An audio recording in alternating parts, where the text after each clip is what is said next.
Thank you, Dean Dubuque. It is customary to select an outstanding graduating senior at commencement to address the class of graduation.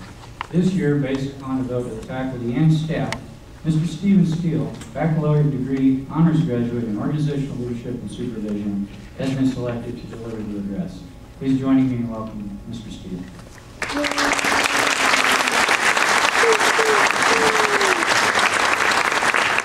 Thank you, Director Schaefer, Dean Dubuque, honored guests, ladies and gentlemen, and a special thanks to the faculty and staff members for this great honor. To my fellow students, I say this: it is said that your mind, once stretched, will never regain its original shape. I have to say, and I have to admit, that during this course, there were times I thought that the elastic of my brain was going to snap. Today, however, I'm glad to say that my education here has given me miles of potentially stretchy elastic in this brain of mine. That does not mean, however, that I'm going to dash out and enroll in the master's degree program tomorrow. It does mean, though, that I have discovered how much I don't know, and how satisfying it is to try new subjects, study new angles, face new challenges. Like many of you, I realized, of course, that being an older, mature student wasn't going to be easy. I knew that my life had moved away from the study ethos. I was a busy person with a job and responsibilities. I knew, too, though, that there were many opportunities in this life, and that by returning to study, I could avail myself of those opportunities. So, with hope for that brighter future and the American dream, I enrolled. I wasn't completely sure how other students in my position must have been feeling. I know that I felt the work to be daunting. I began to feel perpetually tired. But it wasn't long when I realized that my fellow students felt the same. We didn't all start out on the same wavelength, of course. Some of us had come from different educational systems. Some had practical experience that others lacked.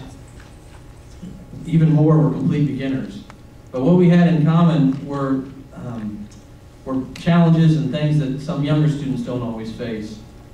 Many of us, for instance, had young children at home. Others were trying to juggle work with our studies. Even some had an elderly parent to look after. Yet we soon adopted the code of the Three Musketeers. All for one and one for all. That was our unwritten code anyway. Because we studied together, we grumbled together, we negotiated with the instructors together. We drank the beverage of our choice together after finals, and we stuck it out. Our professors and instructors were kind and understanding, but firm. They had to be if we were ever to finish our course. Today, I wish to thank them for their support and encouragement.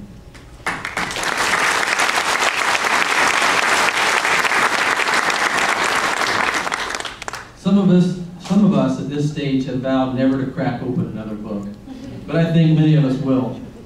We know that there is so much more to learn. We know, too, the wonderful satisfaction of sticking at something to the very end. I know that I speak for a lot of other students when I say that without outside help, we would not have succeeded. At times, our families and friends probably struggled as much as we did. Certainly, many of them changed diapers, cooked meals, and kept homes running. More importantly, they encouraged us to keep our hearts up and our heads down in the books. And I know that it was by the grace of God that my wife and I had the strength to see it through. That is, without sustaining any life-threatening injuries or inflicting serious bodily harm, right, honey? Yes. I would also be remiss if I did not mention the significant benefit we were afforded through the distance learning facilities throughout southeastern Indiana.